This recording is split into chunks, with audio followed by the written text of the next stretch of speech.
সব সময় তো নজল দিয়ে ডেকোরেশন করি, আজকে কেকের ওপর একটা বাটি বসিয়েই ডেকোরেশন করছি। হ্যাঁ, তবে নজলের কাজ অবশ্যই রেখেছি, শুধুমাত্র দুটো নজল দিয়ে আমি কেকটা ডেকোরেশন করব।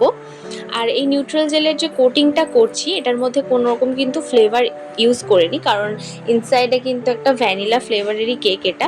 আর কালারটা খুব মানে কন্ট্রাস্ট করার জন্যই কিন্তু এই রেড কালারটা দেওয়া হয়েছে।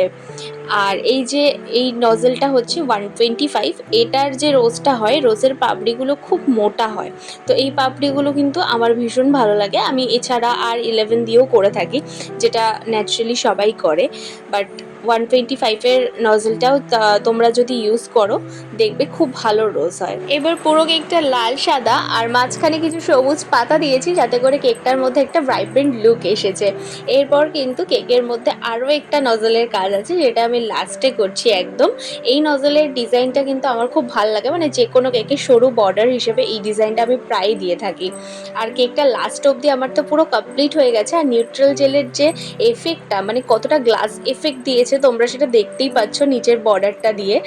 আর লাস্টে কিছু বল ছড়িয়ে দিয়েছি গোলাপের পাপড়ির ওপর।